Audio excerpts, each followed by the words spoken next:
ಸ್ನೇಹಿತರೆ, ನಿಮ್ಮ ಹತ್ತಿರ ಈಗ ರೇಷನ್ ಕಾರ್ಡ್ ಇದೆಯಾ?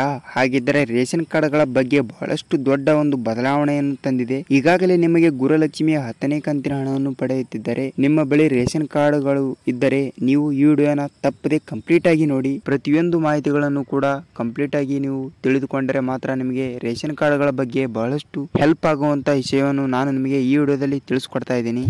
ನೋಡಿ, ನಿಮ್ಮ ಹತ್ತಿರ ರೇಷನ್ ಕಾರ್ಡ್ ಇದ್ದರೆ ನೀವು ಮಾಡಬೇಕಾಗಿರುವುದು ಒಂದೇ ಕೆಲಸ.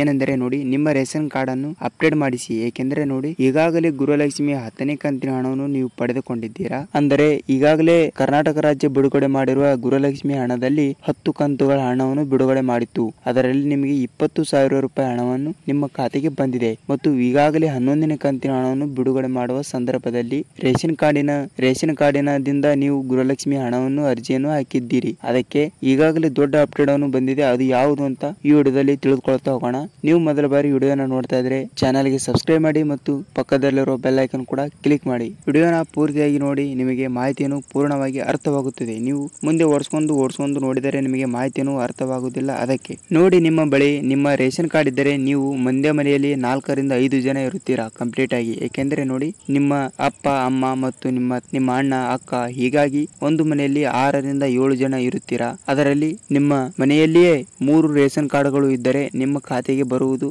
ಒಂದು ರೇಷನ್ ಕಾರ್ಡಿನ ಹಣ ಮಾತ್ರ. ಏಕೆಂದರೆ ಈಗ 10 ಕಂತಿನ ಹಣವನ್ನು ಬಂದಿದ್ದು ಒಳ್ಳೆಯದೇ ಆಯ್ತು. ಏಕೆಂದರೆ ನಿಮ್ಮದು ಒಂದೇ ಮನೆ ಇರುತ್ತದೆ. ಅದರಲ್ಲಿ ನೀವು 3 ರೇಷನ್ ಕಾರ್ಡ್ಗಳು ಇರುತ್ತವೆ. ಅಂದರೆ ನಿಮ್ಮದೊಂದು ಮತ್ತು ನಿಮ್ಮ ತಮ್ಮದೊಂದು. ಹೀಗಾಗಿ ನಿಮ್ಮ ಮದುವೆ ಆಗಿದ್ದರೆ ಅವರು 3 ರೇಷನ್ ಕಾರ್ಡ್ಗಳು ಇರುತ್ತವೆ. ಆದರೆ ಒಂದೇ ಮನೆಯಲ್ಲಿ 3 ರೇಷನ್ ಕಾರ್ಡ್ಗಳು ಇದ್ದರೆ ನಿಮ್ಮ ಮನೆಗೆ ಬರುವುದು ಒಂದು ರೇಷನ್ ಕಾರ್ಡಿನ ಹಣ ಮೊತ್ತ ಇಷ್ಟೇ. ಏಕೆಂದರೆ ನೋಡಿ, ಈಗಾಗಲೇ 10 ಕಂತಿನ ಹಣ ಹೋಯಿತು. ಈಗ ಮುಂದೆ ಬರುವ 11ನೇ ಕಂತಿನ ಹಣದಲ್ಲಿ 11ನೇ ಕಂತಿನ ಹಣ ಮಾತ್ರ ನಿಮ್ಮ ಖಾತೆಗೆ ಬರುತ್ತದೆ. ಏಕೆಂದ್ರೆ ನೋಡಿ, ನಿಮ್ಮದು ಬೇರೆ ಬೇರೆ ಮನೆ ಇದ್ದರೆ ನಿಮಗೆ ಗೃಹಲಕ್ಷ್ಮಿಯ 11ನೇ ಕಂತಿನ ಹಣವನ್ನು ಬರುತ್ತದೆ. ನೋಡಿ, ನಿಮಗೆ ರೇಷನ್ ಕಾರ್ಡ್ಗಳ ಬಗ್ಗೆ ಇಷ್ಟು ಅಪ್ಡೇಟ್ ಅನ್ನು ಬಂದಿದೆ. ನಿಮಗೆ ವಿಡಿಯೋನ ಮೊದಲ ಬಾರಿಗೆ ನೋಡ್ತಾ ಇದ್ರೆ ಚಾನಲ್ಗೆ ಸಬ್ಸ್ಕ್ರೈಬ್ ಮಾಡಿ ಮತ್ತು ಪಕ್ಕದಲ್ಲಿರೋ ಬೆಲ್ ಐಕಾನ್ ಕೂಡ ಕ್ಲಿಕ್ ಮಾಡಿ. ಮತ್ತು ನಿಮಗೆ ಗೃಹಲಕ್ಷ್ಮಿಯ 10ನೇ ಕಂತಿನ ಹಣವನ್ನು ಇನ್ನೂ ಬಂದಿಲ್ವಾ? ಹಾಗಿದ್ರೆ ನೋಡಿ, ಮೇ 30ನೇ ತಾರೀಕಿನ ಒಳಗಡೆ ನಿಮ್ಮ ಖಾತೆಗಳಿಗೆ ಗೃಹಲಕ್ಷ್ಮಿಯ 10ನೇ ಕಂತಿನ ಹಣವನ್ನು ಬರುತ್ತದೆ. ನೀವು ಒಂದೆರಡು ದಿನ ವೇಟ್ ಮಾಡಿ, ನಿಮ್ಮ ಖಾತೆಗೆ ಬರೋಬ್ಬರಿಯಾಗಿ 2,000 ರೂಪಾಯಿ ಹಣವನ್ನು ಬರುತ್ತದೆ. ನೋಡಿ, ವಿಡಿಯೋನ ನೋಡಿದಕ್ಕೆ ಪೂರ್ತಿಯಾಗಿ ನೋಡಿದಕ್ಕೆ ಧನ್ಯವಾದಗಳು. ಮತ್ತೊಂದು ವಿಡಿಯೋದಲ್ಲಿ ಮತ್ತೊಂದು ಟಾಪಿಕ್ ಜೊತೆ ಸಿಗೋಣ ಸ್ನೇಹಿತರೆ.